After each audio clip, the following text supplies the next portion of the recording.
So, here we are again. Um, your picture has been on the cover of virtually every major news magazine. You're written up in all the papers.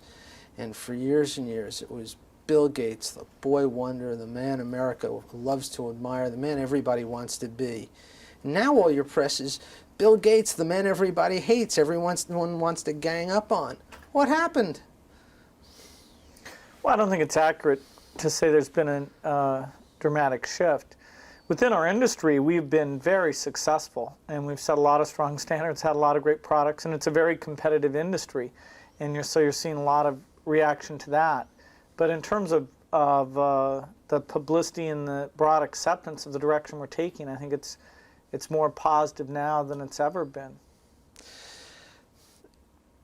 What about the ability to separate what Bill Gates has done with Microsoft from what Bill Gates is? Do you think that there's a lot of sort of stuff that falls over in the wrong direction, maybe? Well, I'm capable of separating them. That's the most important thing. The press, they're not very capable of that, but maybe that's not important to them. You worried about the FTC thing or concerned about it at this point? Any investigation like that can take a lot of time. The amount of paper we'll eventually send to them will be millions and millions of pages. And since we've been talking to them, they've initiated investigations into 3 or 4 other companies in the industry. And so they're obviously learning a lot about the industry. It's not something we expect to change our business, but it is a distraction. Good. Now that we got that out of the way, let's go into some fun stuff. Do you remember the first time you saw or used a computer? Do you remember your first instance? Sure. Tell me about it. Well, I was 13 and some money had been donated to get a time-sharing terminal. It was a General Electric computer at the other end. We had a teletype with a modem. And so people were trying to figure out how to use the thing, and myself and a friend, Paul Allen, got involved and started writing programs. Did you know then that that's where you wanted, did you say, gee, this is where the world is going? Well, at a very young age, I was heavily involved, for long periods, working day and night on the machine, writing programs, learning new things. I'd go through periods where I'd say, hey, this computer stuff, let's not do that for a little while. Then I'd go back into it. And when I went to college at Harvard, I was still dealing with that. Am I going to work on this computer side, or maybe I'll just go work in economics or law and do what I thought of as a more normal pursuit. So I was always mixing back and forth. And it wasn't really till I dropped out and started Microsoft that I declared where my focus would be. When you got that phone call from IBM, or however that finally transpired, where they said, you're it, we're going to use your system on our new personal computer, did you have any sense that this was sort of day one of a revolution? Well, it really wasn't. You got to understand, we'd been in business, and we were the first in the business, the largest in the business at that point in time. Our system software, our BASIC, was being used on virtually all the machines. When IBM first came to us, they had proposed an 8-bit machine, which wouldn't have had any impact at all. It was our suggestion that they take the opportunity to move up to a 16-bit machine, which kind of contradicted the purpose of the project, which was just to prove that IBM could get something done quickly. They didn't have a very big forecast for it. And we actually had more people working on the project throughout that project, even though we were a 30-person company, than IBM did. And it had to go through all these reviews, and they could cancel the product at any time. And particularly this idea of using a 16-bit processor, there was some real resistance because it meant we had to write new things to get the work done. And so it had its ups and downs. Once it got done, we chose to use that as the model to go to other manufacturers and promote the idea of using our operating system and being compatible. And so we saw that as the beginning of true compatibility between these desktop machines. When you first got into it, when you first started Microsoft, what did you envision as the future of personal computing? Did you see a paperless office coming, or a computer in every home, an information powerful society? What were your views? Well, Paul Allen, my co-founder, and I wrote down that we'd see a computer on every desk and in every home.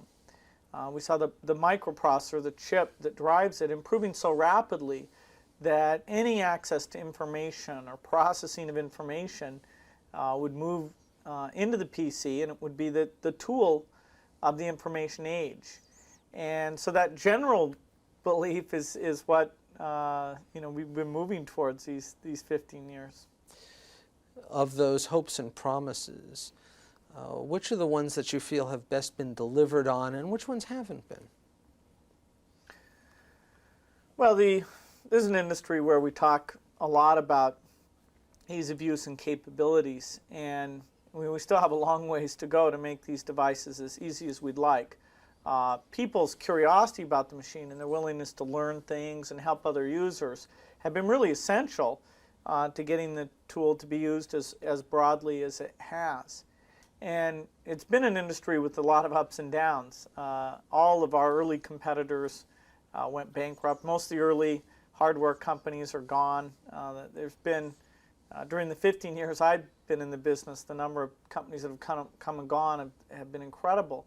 And it's because a lot of people didn't come up with the right products, they didn't transition to the new stages, and it means it's a confusing industry to follow. One of the things that's come out of the industry is vaporware. I understand that Ann Winblad actually coined the phrase, or gets credit for it. Why has this business really, sort of almost more than anybody except maybe the electric car business, promised more than it delivered, or at least promised more on a date in terms of delivery? I mean, you had it with Windows 3 in terms of the difference between when you said it was coming and when it finally came. Was? No, I think you're confused about that. That was announced and shipped on the same day. If you want to go back 8 years to the initial Windows product, there's a case there, but not with Windows 3. But why has this sort of been endemic in the industry?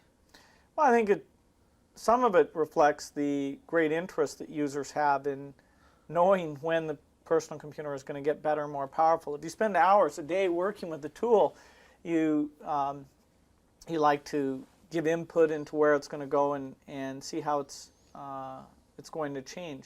So even when we don't announce products, like Windows 3 wasn't announced at all, you have a set of dedicated publications, or even the business press going in and taking every testing release you put out, every rumor they can capture, and talking about that. So I think it's the level of interest that drives these things. The amount of pre-announcement, if you go look in the last 2 or 3 years, we've done very, very little of that. Some people are still doing a lot. When somebody gets behind, like say somebody didn't write Windows applications when Windows is taking off, then you get them saying, hey, wait for us, our product's going to be great. And we have quite a lot of that right now. I couldn't imagine who you might have in mind with that.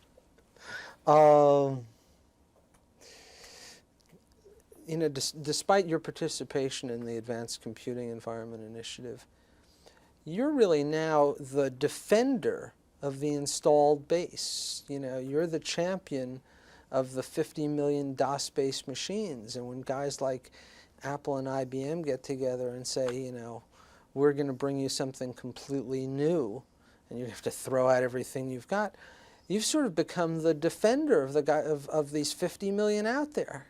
Was that a role that you went after, or has that just sort of happened? And how do you feel about that? Well, I think the installed base is the defender of itself. The investment people have in learning applications and buying equipment and setting things up is so immense that if anybody puts themselves into the position of attacking that, I think they're making a mistake. The position of improving it, certainly we need lots of improvements. And so the real question is, who can do that job of preserving what's there and taking it forward? Because we have built the system software that's used in the vast majority of those machines. We're in a good position. For example, we provide a graphical interface, and we'll be providing a lot of things like handwriting and so-called object orientation as we move forward. So we're in a stronger position to preserve it. But if you listen to people's messages, they're all saying some funny, vague way they'll try and preserve it too, because they know how critical it is. By almost every one of the studies I've seen, the Mac is still a lot easier to learn than any of the DOS machines, and some of the studies even say that it's still about half the time to learn applications on a Mac as window apps. That being the case, and I mean, I know you produce on both platforms, but that being the case, why don't we have a situation where if the Mac is so much easier to use, they've got 90% of the market, and the IBM and compatible is only 10% instead of the other way around? What happened that didn't make that happen? Well, first of all, it's not true. I mean, to learn Excel on the PC and to learn Excel on the Macintosh, it's the same. The learning about cells and formulas and how you give commands, believe me, it's the same. So what you're saying is it just isn't correct. In terms of some of the initial system setup, the idea of having the system software pre-installed has always been an advantage for the Macintosh, and that's why you see a lot of people building Windows into their systems now more and more. Clearly, there's, the market prefers the DOS machines. They're the overwhelming favorites. And a lot of that has to do with this openness, the competition, where hundreds of manufacturers are trying to provide the fastest, the cheapest, the smallest type of machine, and the flexibility that provides. And then because those machines are more popular, a lot more software. There's always been tons more software for the DOS machines than any other computer ever. And that makes a difference. If the package you want is only on the PC, you don't care about what's going on with any other computer. Let's talk a moment. One of the things we want to do with this show is paint some stuff with broad brushstrokes and really look at what this has done for our society, our corporations, and so on. In the area of corporate productivity, the verdict still seems to be out. I mean, we know that people are doing more things than they could ever do before, but somehow the productivity measures just don't seem to be reflecting it. Is that because the PCs aren't doing the job of productivity, or because the PCs have so changed the environment that we're not measuring the right things yet? Well, it's always tough to measure because when everybody's using PCs, the expectations of what you can get done go up. If you take our case, the way we use the electronic mail in Microsoft, the way we don't print out sales results anymore. I just sit at my desk and click and see the graphical presentation. I can dive down in and get detail. There's no way we could run our company without these tools. There are some things yet to be done in terms of really helping lots of people work together and helping get that information so everybody just looks at the little icon, clicks it, and up comes what they're interested in. There's still some work going on integrating machines.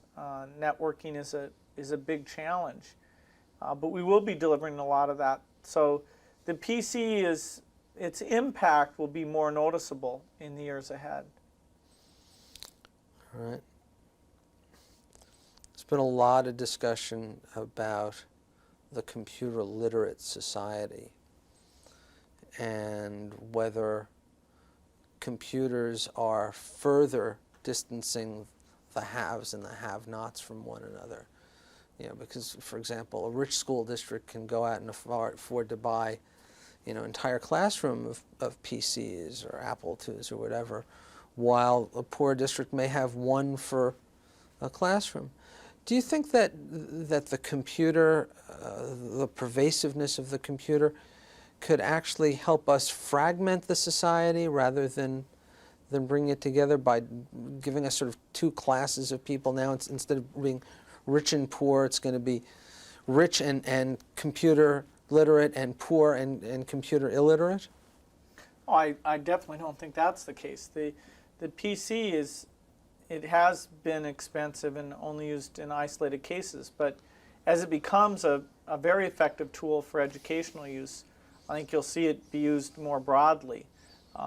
Its impact has been limited because it still really isn't that great of an educational tool. As we get more titles, more information, then it'll be used more broadly, and in that sense it's a leveling device. It means that a kid who's curious about something can sit down at that machine and go through and get answers and have it increase their interest rather than eliminate it. I mean, even in the workplace now, you get the situation of 10 years ago, Bill, you could walk into Kelly Girls, which is now Kelly Personnel, no longer sexist, and get a job doing temp work if you had typing skills. Now that's no longer sufficient. You've got to have computer skills. And somebody who was poor and may have learned a typing class in junior high school or high school might have been able to get that job 10 years ago and can't today. Well, the economy changes. I'm not what you're saying. See what you're saying. All these temp agencies are extremely good at getting their people trained on the two most popular word processors, one of which is ours, and so they're able to go out and help people. We work with those temp agencies to make sure they're giving those courses to their people, and they do a great job of this stuff. They even take some of those training services and offer them to corporations to help train their people. Have you pondered some of the unintended consequences of the development of personal computers and computing in general as it sort of spread its way through society? Everything from, do we now worry about VDT emissions to carpal tunnel syndrome? These are things that nobody ever thought about 15 years ago. Are they things that concern you today about how the computer, now that we've really been living with it for a while, is really affecting us? Well, I don't think those are things that I'm particularly focused on. I think the use of the computer as an educational tool is very interesting because it hasn't fulfilled its promise yet, and I think it can. I think it has that potential. And so we spend a lot of time investing in things that are going to make it more effective there. So there's certainly interesting issues in that area.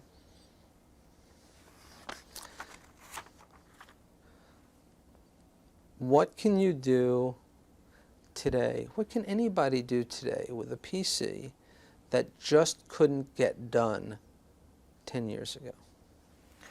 I can walk over to my PC, tell my 20 top managers, around the world in different countries, how I've responded to new things going on in the market, competitive challenges, what it means to them, what I'm thinking, and within a couple minutes, there at their terminal is a complete description of it. They can edit it, forward it on to their people as they see appropriate. We can communicate and work together in a way that just was unimaginable. That's just one of so many things that the tool enables. Give me some of the others. I can take all the documents I've created over a period of years and go back and look in at any phrase that I've used and see which documents we're talking about that, call them up, print them out, and reassess what, how my views have changed over time on a particular area. That kind of document filing just couldn't have been done any other way. And it's at our fingertips. I mean, this is a phrase we use. When I'm going to have a meeting with a product group to review what's going on, I sit there and I browse all the phone calls we've had from customers. We type in and log, and it's this huge database. And so I can just sit there and see what the top subjects are, go in and look at individual calls. And then when I go and sit down with the product group and say, how can we do this better? I'm up to speed on what the users are saying when they come in to make these calls. And it just makes product cycles, allows us to do so much better job than we could do without that tool. All right. To what extent has the computer essentially restructured corporations, organizations, and has information now become almost a new way of measuring capital? You know, you either have the information or you don't. You're either information rich or poor. That's had a major impact on the way we all do business, hasn't it? Certainly it has. The amount of it's changed organizational structures, that's hard to measure. I think we're going to see a lot more of that in the next 10 years than we have in the last 10, where you can collapse hierarchy. You can let people in different specializations, different geographies work more closely together. That you will see a lot of that, and it's very positive. Some businesses have always been for pure information businesses. I mean, what's a bank? It has information about who to take credit risks on and who has what money and moving that around. And so those industries, the financial industries, things like reservations, industries that want to be very customer oriented, have been the first to really adopt the technology and have it change their business rather than just help them print out documents or do spreadsheets. What do you think that the industry hasn't delivered on? What did you expect to see out of personal computing that we don't have yet? Well, there's a lot of things having to do with ease of use that we could have done a better job on. There's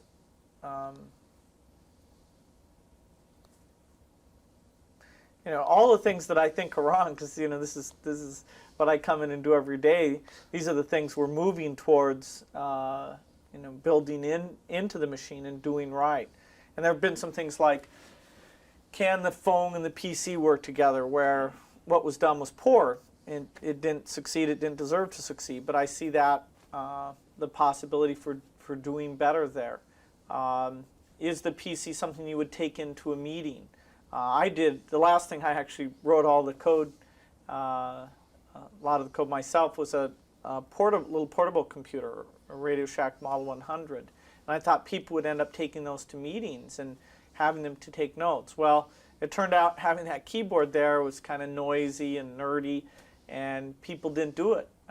So when you go to meetings, even the most computer literate are still walking in there with their tablets and taking notes.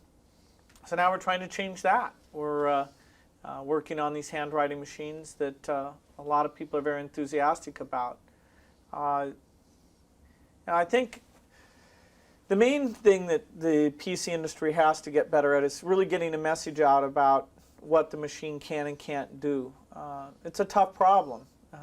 It's such a powerful machine, and yet for the person just about to buy one, they need to know where it's helpful and where it's not. If we come back in 10 years, and hopefully we'll talk before 10 years from now, but if we were to come back in 10 years, what do you think we'll be doing with personal computers within the next 10 years that we're not doing today? Well, this whole idea of information at your fingertips will have advanced dramatically in that 10-year period. I mean, you'll come in here in my whiteboard that I write things on. Instead of being a whiteboard, it'll be a flat screen, and I can call up numbers, and I can handwrite on it and have the computer recognize that. I'll have a little pointer. I can sit here and point at numbers I want more detail on. The computer as an educational device, I think, will be very significant. All the pictures and sounds and quizzing to make history or science very interesting to most of the students in the U.S. will be there, that library. And so it can engage them, and they can see exactly what they want. The whole idea of communications, the speed of networking, wireless networking, will have advanced incredibly by then. And I even think in the home environment we'll start to see the PC playing a significant role. The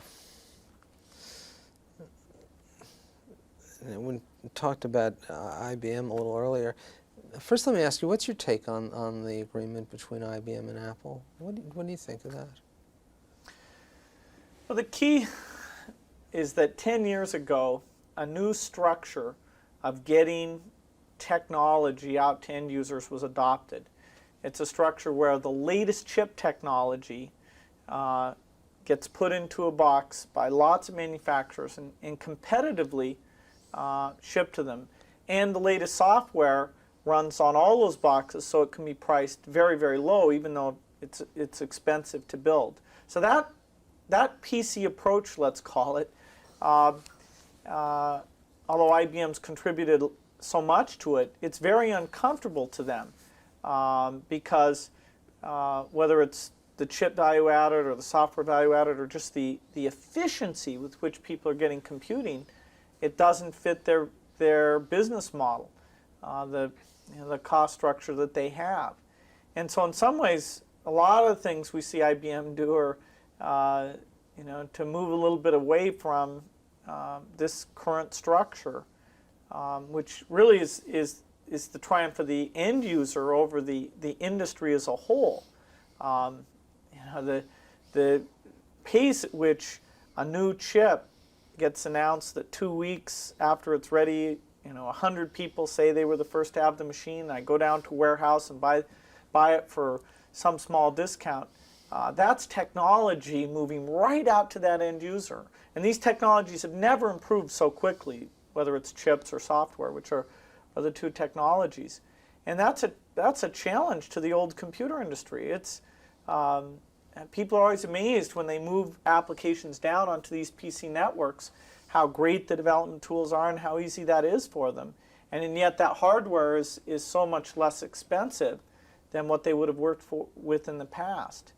And so it's a time of challenge for all the old computer companies, some of which you've seen fading quite a bit. Now IBM is the strongest and the most important of those, so it will continue to play an important role, but it has to completely change itself.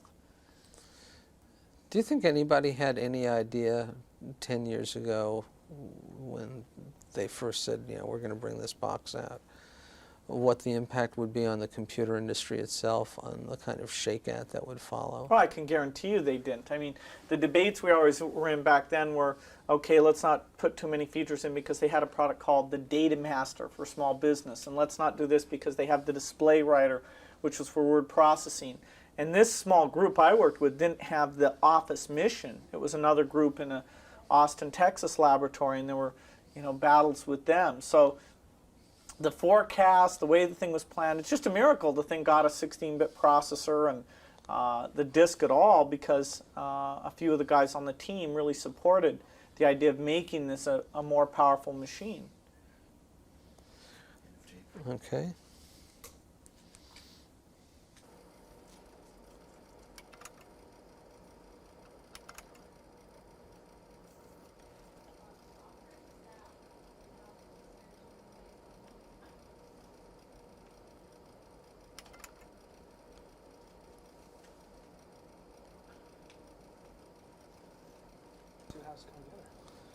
This could be an interesting. I got to tell you something. My boss was over in London for the economic summit, and she was telling the ABC execs who were all gathered over there that we're doing this special show August